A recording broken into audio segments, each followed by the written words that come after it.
Glória a Deus. Como é bom ver uma geração inteira prostrada aos pés da cruz, uma geração se dedicando a fazer com que o Evangelho seja propagado. E nós, da Cross, que é o Ministério de Juventude da nossa igreja, tanto eu quanto o pastor Tiago Chabariberi, nós temos visto uma geração nascendo e surgindo apaixonada por Jesus. Você pode dar glória a Deus por isso? Essa noite eu queria compartilhar algumas coisas com os irmãos. E eu gostaria muito de compartilhar algo que eu vivo muito, que é legado. Queria muito compartilhar com os irmãos o que é deixar um legado espiritual. O que é, de fato, deixar um legado espiritual?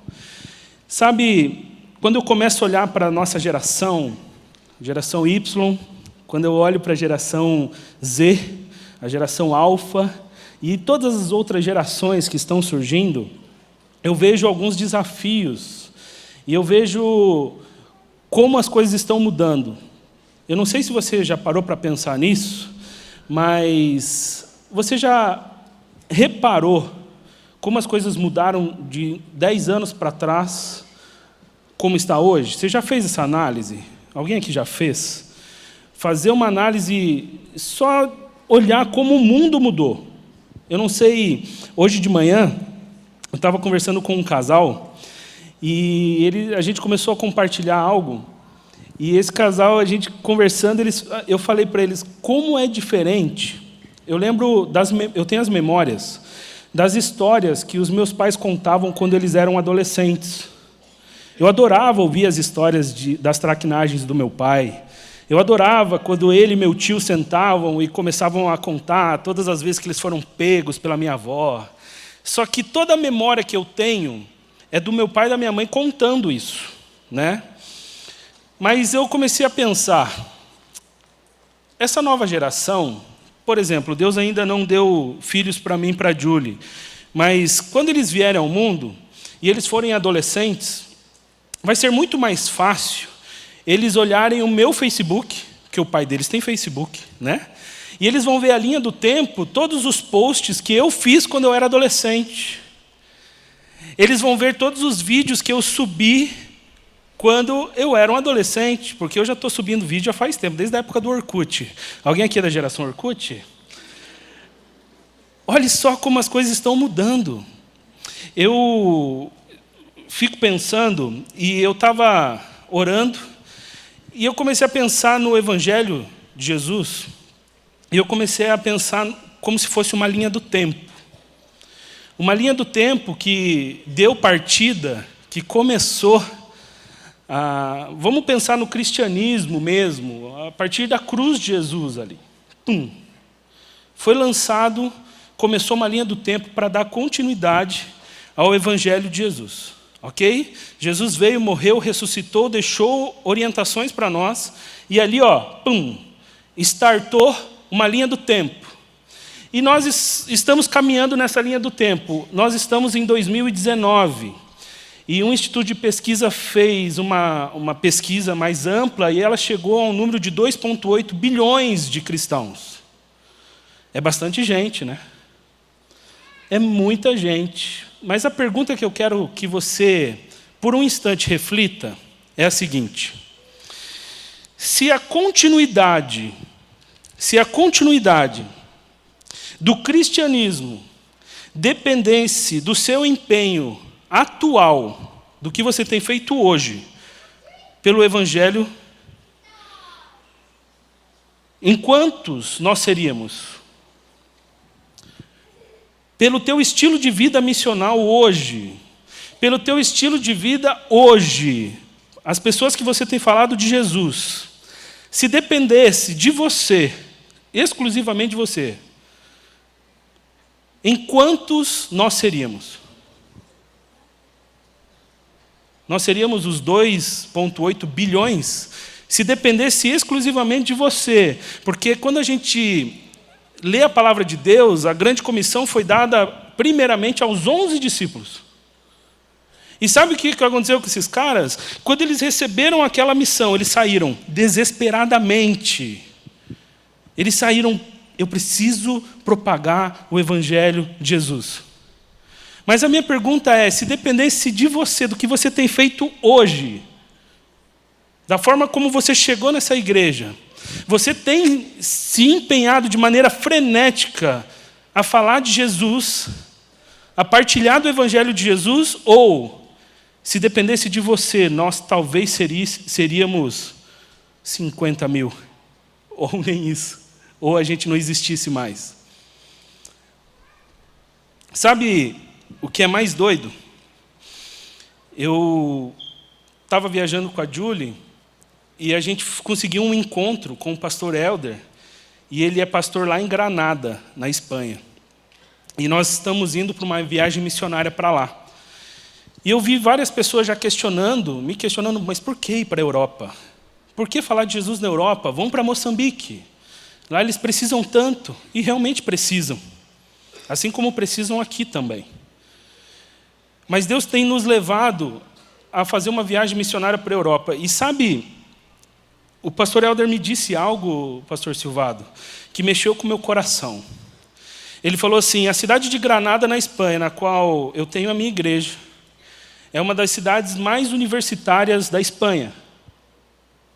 E naquele lugar, que foi um dos berços do cristianismo, ele me disse algo. Ele falou assim, Rômulo, aqui na cidade de Granada temos mais de 60 mil universitários. E na última pesquisa que fizemos, menos de 100 se declararam cristãos protestantes. E vocês vêm falar para mim que eles não precisam de Jesus? Que a gente não precisa fazer uma viagem missionária urgente para lá? 60 mil universitários, menos de 100 cristãos. Eu não posso aceitar esse tipo de realidade. E nós vamos nos empenhar, e nós vamos mandar uma equipe para lá, e a gente vai colher fruto, amém? O que eu estou querendo te fazer pensar nós precisamos deixar um legado espiritual neste mundo. Você precisa marcar aquela linha do tempo, deixando um legado espiritual. Nessa mesma viagem, até esse encontro que eu tive com o pastor Helder foi lá no Peru, e nós subimos o Machu Picchu, eu e a Julie. Deu um trabalho para subir naquele negócio. Você sabe que eu estou bem em forma, né? Subindo aquela escadaria com altitude, e cheguei. Quando eu olhei aquele lugar, você não tem palavras. Você fica, meu Deus. E daí você começa a ouvir o guia, todo o trabalho que deu para fazer aquela cidade. É uma cidade em cima da montanha. Eles não tinham ferramentas, eles não tinham recursos, mas eles se dedicaram com todo o seu coração, com todo o seu empenho, durante muitos anos. Vidas foram sacrificadas para que aquela cidade fosse construída. Eu lembro que eu estava lá refletindo, e sabe, o mundo globalizado é uma bênção. Eu fiz uma live lá em Machu Picchu. Eu com a minha internet lá, mostrando para a galera. E eu comecei a pensar, será que a minha geração faria aquela cidade? Eu acho que a primeira coisa que a minha geração ia fazer, quando viesse uma ordem, por favor, construa lá Machu Picchu para nós. A primeira coisa que a gente ia fazer é, por quê?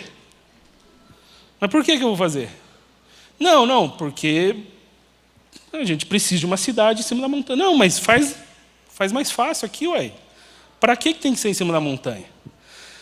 E eu comecei a pensar que a minha geração ela tem muita dificuldade em fazer coisas.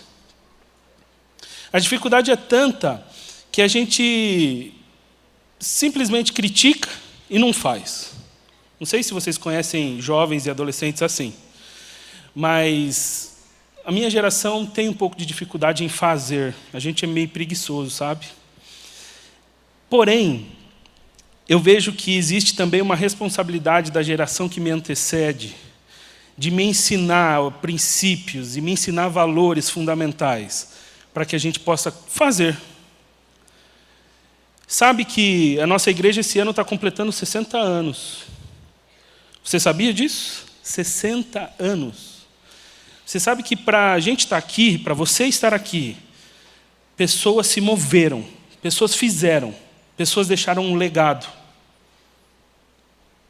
Pessoas saíram da sua zona de conforto e falaram, vamos fundar uma igreja. E você hoje é resultado disso. Você é resultado da obediência dos discípulos. Você é resultado de um legado. Queria que você abrisse a sua Bíblia, primeiramente, em Mateus 4. Nós vamos ler do verso 18 ao verso 20. Mateus 4, do 18 ao 20. A palavra de Deus diz: andando à beira do mar da Galileia, Jesus viu dois irmãos, Simão, chamado Pedro, e seu irmão André. Eles estavam lançando redes ao mar, pois eram pescadores. E disse Jesus, sigam-me, e eu farei pescadores de homens. No mesmo instante, eles deixaram as suas redes e o seguiram. Sabe que, para que a gente construa um legado espiritual, a primeira coisa que você precisa fazer é se tornar um discípulo de Jesus. Ponto. Básico. É algo muito simples de falar, é muito difícil de fazer. Você precisa ter a mesma atitude que esses homens tiveram. A Bíblia é muito clara, eles estavam caminhando com as suas redes, eles eram pescadores, ali era o ganha-pão deles, eles faziam aquilo da sua vida. Jesus chega para eles e fala, ei, vocês dois, larguem tudo e me sigam. Sem pensar duas vezes, sabe o que aqueles homens fizeram? Largaram e seguiram.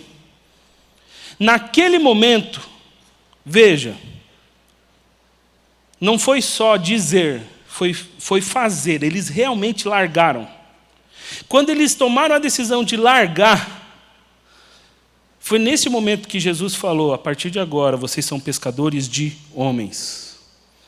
E naquele momento, eles se tornaram discípulos de Jesus. Porque eles largaram tudo.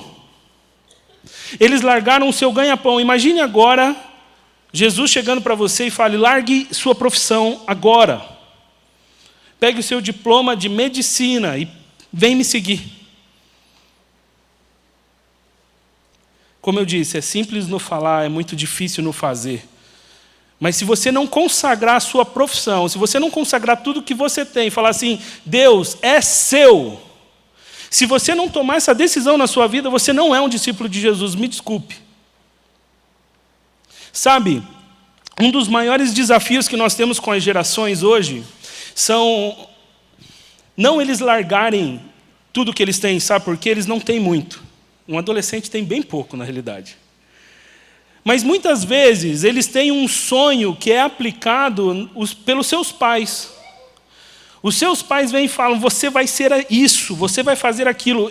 Teve uma época que eu pastoreava os pré-adolescentes da nossa igreja, e eu lembro que chegavam em alguns momentos pré-adolescentes exaustos na sexta-feira. Exaustos. Porque eles tinham tido aula de inglês, espanhol, basquete, futebol, vôlei, e não sei o que, e música, e pá. Não tinha vida. Ele tinha uma missão de ser bem-sucedido, de fazer alguma coisa que desse dinheiro, e o pai dele já, desde da pré-adolescência, já falando, você vai fazer isso, você vai ser isso. Eu já ouvi de pais. Eu olhei um menino que tinha muita característica para ser pastor, eu falei assim, teu filho vai ser pastor, hein?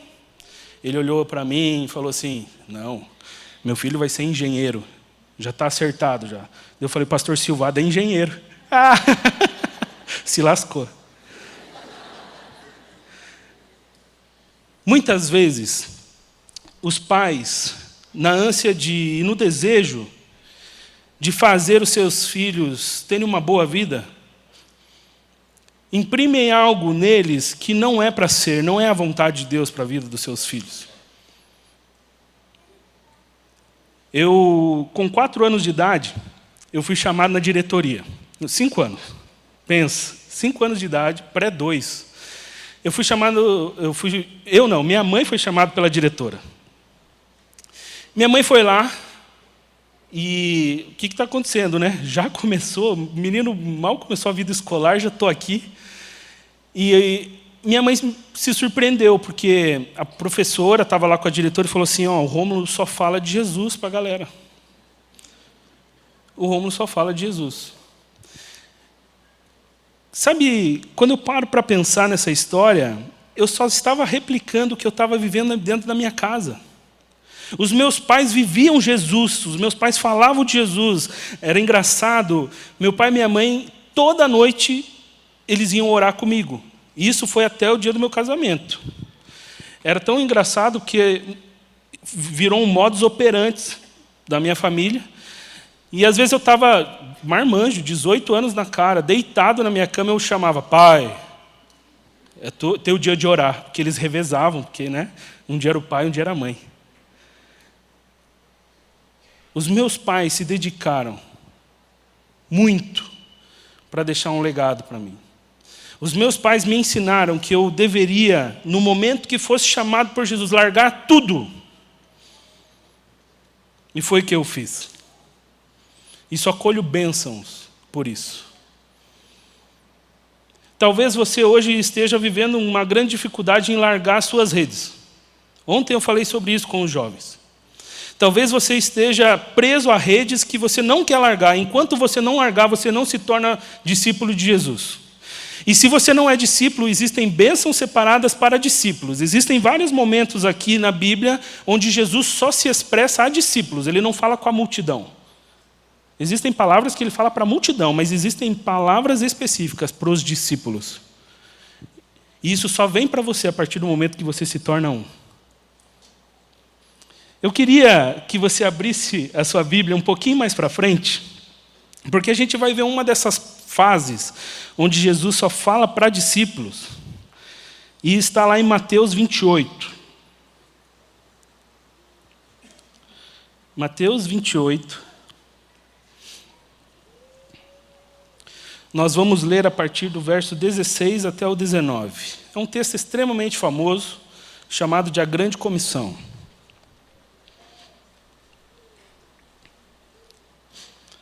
Fazer igual faço nos adolescentes. Quem achou faz uhul. É isso aí. Mateus 28, a partir do verso 16. Diz assim: Os 11 discípulos foram para a Galiléia, para o monte que Jesus lhe indicara. Quando viram, o adoraram, mas alguns duvidaram. Então Jesus aproximou-se deles e disse: Foi-me dada toda a autoridade nos céus e na terra. Portanto, vão e façam discípulos de todas as nações, batizando-os em nome do Pai, do Filho e do Espírito Santo. Essa palavra, como você pode ver aqui, os 11 discípulos foram para a Galiléia. Essa palavra foi dada especificamente para os 11 discípulos. Essa palavra foi dada para os discípulos de Jesus. Sabe o que isso significa? Que a grande comissão ela não é para as pessoas que não creem em Jesus. Ela não é para a multidão, ela é para verdadeiros discípulos. A grande comissão, ela só seguiu a sua continuidade, porque a gente viu lá na linha do tempo, ela começou há 2019 anos. Ela só teve essa continuidade porque ela foi designada para discípulos, discípulos que largaram suas redes e falaram: eu vou seguir ao meu mestre. A grande comissão só vai ter continuidade. Eu quero muito ver em 2080, será que eu vou estar vivo em 2080? Não, né? 2050. Qual é o tamanho do povo de Jesus? Porque se todos que estão nesse salão hoje assumirem um compromisso de largarem as suas redes e falar: chega, não quero mais nada que me prenda, e vou obedecer ao chamado de Jesus e falar do amor dele para todo mundo. Se todo mundo neste salão tomar essa decisão hoje, a gente vai alcançar Curitiba muito rapidamente. A gente vai alcançar o Paraná muito rapidamente. A gente vai alcançar o Brasil e o mundo de uma maneira muito rápida. Simplesmente porque você obedeceu e você se tornou um discípulo de fato de Jesus. Agora, se você não quiser largar completamente as suas redes, vai ser difícil você viver a grande comissão do Senhor. E eu vou além, vai ser impossível. Porque a nossa carne sempre vai falar mais alto. O meu desejo de ter as coisas. Eu tenho visto isso na juventude. A sociedade tem imprimido algo tão forte nessa geração. Hoje eu estava dando aula para os barbaracás e a gente estava falando sobre sexualidade. E eu comecei a falar com os meninos o que a sociedade diz para eles o que é ser homem. Eu não sei se você já fez uma análise, mas eu sempre faço com eles uma análise de um funk, né? Porque hoje é a música mais tocada. E muitos deles vivem cantarolando esses funks. E a gente foi dar uma analisada na letra de um funk esses tempos. É simplesmente assim: tenha um carrão para conseguir um mulherão. Basicamente é isso. E a nossa piazada está achando que isso muitas vezes é a verdade. Mulheres, isso é uma verdade? Para conquistar vocês é só chegar com um carrão? Não é. Para conquistar mulheres de Deus, você precisa ser um homem de Deus. Porém, a sociedade está batalhando fortemente, tenha, e o Evangelho de Jesus é: solta. Mas como? Confia. Descansa. Porém, o Evangelho, para ter continuidade e para a gente construir esse legado que nós estamos falando, nós precisamos também ler Mateus 28, 20. E a palavra diz assim: ensinando-os a obedecer tudo o que eu lhes ordenei. E eu estarei sempre com vocês até o fim dos tempos. Existe uma palavra aqui, ensinar. E este é um apelo que eu faço para vocês. Eu tenho dedicado a minha vida intensamente a ensinar as novas gerações a amar a Jesus. Eu, como pastor de juniores, a gente lutava de todas as maneiras. Como eu ensino a palavra de Deus para essa galera? De uma maneira criativa. Como eu faço isso? Mas, infelizmente, a gente se deparava com algumas famílias onde os pais não nos ajudavam. A gente falava assim: faça um devocional com seu filho. E não faziam. E eu construo e muitas vezes a família desconstrói. O meu apelo para você, pai e mãe: ensine o seu filho. Ensine o adolescente ou o junior que está perto de você. Talvez ele não tenha um pai cristão, mas você é um tio, você é um avô. Você pode nos ajudar a dar continuidade naquela linha do tempo. Nós, como igreja, estamos aqui com muitas ferramentas para vocês. Mas nós precisamos de vocês, nós precisamos estar juntos. Eu sempre falo, para mim, o maior legado que uma pessoa pode ter é você ver os seus filhos apaixonados por Jesus. Eu acho muito legal a família do pastor Roberto. Esses tempos o Fernando estava aqui. Você vê lá, pastor Silvado, o Fernando, o Mateuzinho já aprendendo tudo sobre o Evangelho de Jesus. Você vê as gerações sendo ensinadas sobre Jesus.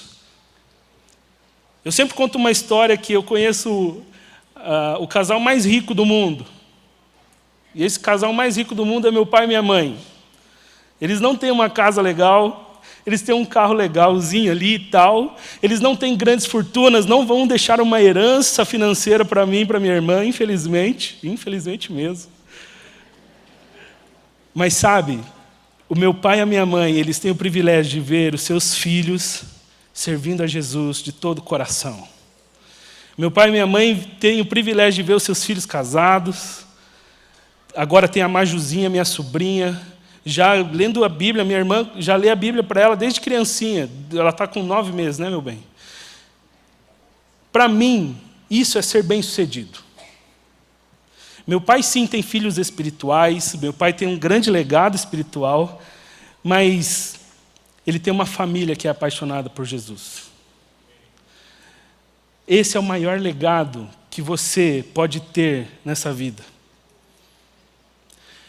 Eu sempre gosto de frisar, nós precisamos, e eu falo isso como pastor de gerações, nós precisamos de vocês mais velhos, mais experientes, mais maduros.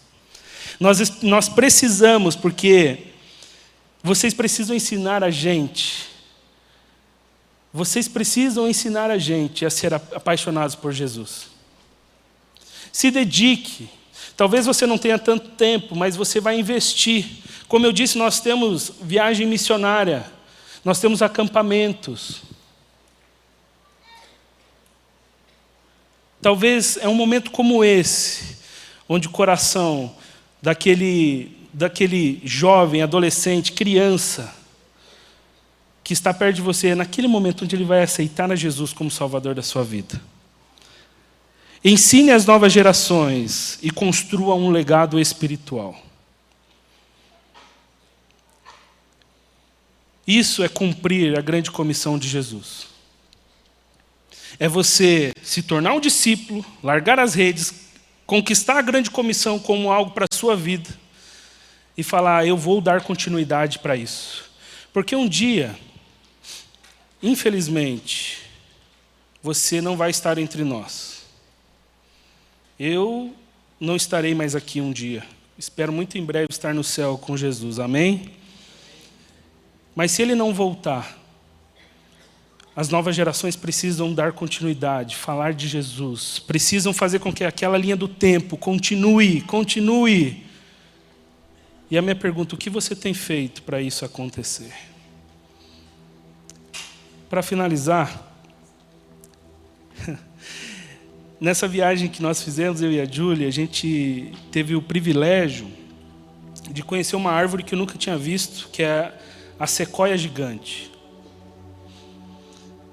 E a sequoia gigante, ela é uma árvore de 3.000 anos, e ela é realmente gigante. Um monstro de uma árvore. E quando eu estava olhando para aquela árvore, veio uma palavra na minha cabeça. A Júlia dá risada, porque a Júlia é engenheira, e eu sou mais filosófico, assim. E eu falei, amor, o que vem na tua mente quando você vê essa árvore, ela grande? E eu falei, para mim vem maturidade. E quando eu vi aquela árvore de 3.000 anos, e ela estava num lugar mais alto, assim, pareciam que todas as outras árvores mais jovens estavam olhando para ela. A minha cabeça, como é que funciona. E isso me fez pensar neste momento aqui com vocês. As novas gerações, nós olhamos para vocês mais velhos e olhamos e falamos, e aí, me ensine, como eu faço para chegar a 3.000 anos como essa árvore? Como eu faço para ser o que você é? Como eu faço? Eu não sei se você tem jovens, adolescentes, crianças que caminham perto de você. Ou talvez você é um jovenzinho. Minha palavra primeiramente é, se torne de fato um discípulo de Jesus. Talvez você já vem na igreja há muito tempo, mas você nunca largou as redes de fato. Sempre tem algo que te prende. E neste momento eu queria que você fechasse seus olhos, abaixasse sua cabeça.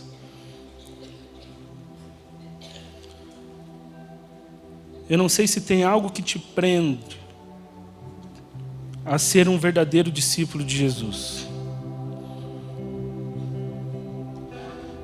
Eu não sei se você ainda está preso a algum paradigma, se você está preso a uma necessidade, se você está preso a algum sonho. Mas se neste momento você deseja largar as redes e se tornar de fato um discípulo de Jesus, enquanto todo mundo está com os seus olhos fechados, vou pedir para que você possa levantar uma das suas mãos, tomando a decisão. Deus abençoe. Tomando a decisão, quero largar as redes que me prendem. Deus abençoe. Que Deus te abençoe.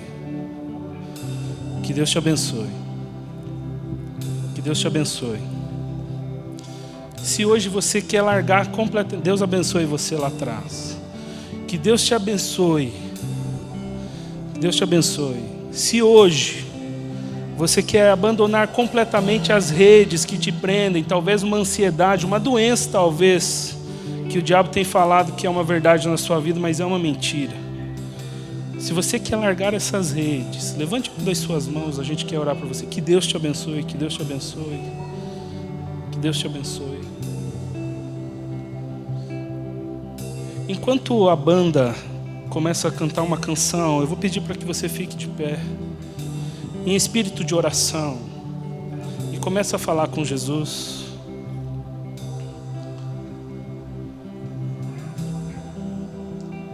Fica de pé todo mundo, comece a falar com Jesus enquanto a banda canta uma canção. Se conecta com o Senhor, e eu quero muito que você comece a mentalizar jovens e adolescentes, crianças, que podem ser influenciados por você. As novas gerações que Deus tem colocado perto de você. Comece a falar com Jesus aí, feche seus olhos, abaixe sua cabeça, fique em espírito de oração. Fique em espírito de oração. Teu nome, Salvador, sempre permanecerá. Tua palavra, meu Senhor, ela nunca falhará. Tua glória, Salvador, todos os olhos verão. Teus feitos louvarei para minha geração. Você que levantou uma das suas mãos, vou pedir para que verá. você possa vir aqui à frente.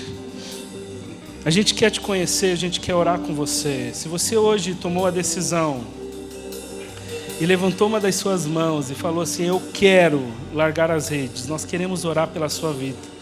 E eu vou pedir para que você possa estar vindo aqui à frente, a gente quer orar por você. Venha, sem vergonha. Nós queremos te conhecer, nós queremos te abraçar e falar: tamo junto. Se hoje você tomou essa decisão, os pastores vão estar orando pela sua vida. E nós queremos, do fundo do nosso coração, caminhar junto. Pode vir, venha.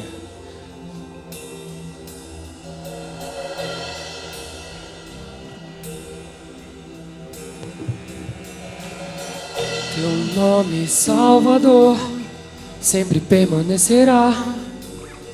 Tua palavra, meu Senhor, ela nunca falhará.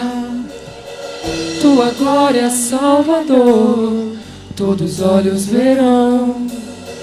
Teus feitos louvarei para minha geração. Toda geração verá tudo que és para mim, e aos teus pés vão se prostrar. A tua está por mim. Senhor Deus, nosso Pai, obrigado porque o Senhor é um Deus bom. Obrigado porque o Senhor é um Deus de graça, um Deus de misericórdia.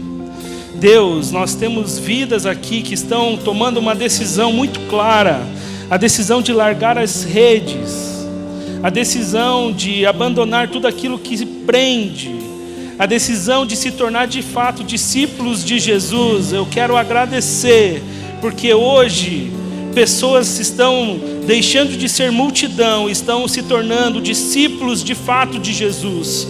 Pai, nós queremos obedecer a sua grande comissão, nós queremos obedecer ao seu mandato, nós queremos obedecer tudo aquilo que o Senhor tem nos ordenado, e nós queremos viver o melhor do Senhor. Pai, que essas vidas possam viver e experimentar as bênçãos espirituais preparadas para os discípulos. Deus, eu clamo para que uma nova geração apaixonada por Jesus possa sim ser construída, possa ser gerada, formada aqui nessa igreja. Pai, eu clamo por cada irmão que está aqui, que conhece um jovem, um adolescente. Eu clamo, Pai, pelos filhos que não estão aqui, que estão perdidos. Em nome de Jesus, traz de volta. Pai, que nós possamos nos empenhar com toda a nossa força para que a nova geração seja apaixonada por Ti. E que a gente possa ver, Pai, uma igreja viva que adora, jovens e velhos adorando juntos, porque isso é ser igreja. Muito obrigado por esse tempo. É em Teu nome, Jesus, que eu oro e agradeço. Amém.